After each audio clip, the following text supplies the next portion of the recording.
Hello all, this is Dr. Alsip, and we are going to end our discussion of the skeletal system basics by discussing the effects of aging and then osteoporosis, which is a really important clinical correlation for this section. So we have much to go through here. Please return to these learning objectives after this discussion and see if you can answer these in your own words. All right, so during the time frame of birth to approximately adolescence, more bone tissue is produced than is lost during those natural processes of bone formation and remodeling. In younger adults, the rates of bone resorption and deposition begin to kind of even out to around the same pace. But with increasing age, the rates change due to numerous factors, one of which being a decrease in the levels of sex hormones and osteoclast activity just beginning to outpace the osteoblasts. So this leads to two main effects on osseous tissue with aging adults. The first is the loss of bone mass, which occurs because of demineralization, or that loss of appropriate calcium levels or other minerals from that bony extracellular matrix. This can begin to occur as early as 30 in certain individuals.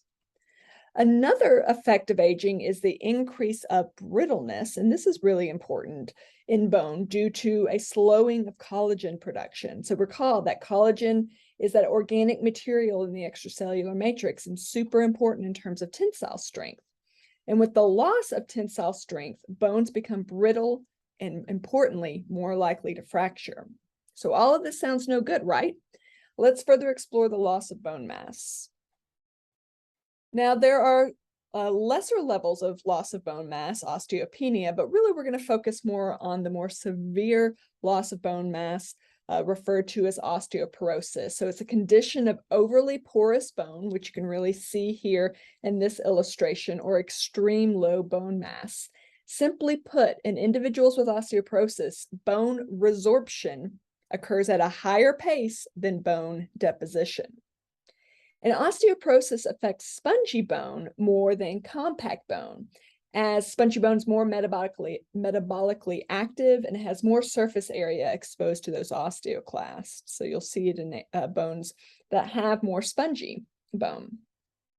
So it can really affect the entire skeleton, but higher occurs more in bones with higher concentrations of spongy bone. This includes vertebral bodies, the distal end of the radius, the proximal end of the femur. So more fractures occur in individuals with osteoporosis in those vertebral bodies, in the wrist and in the hip, just due to that higher incidence there.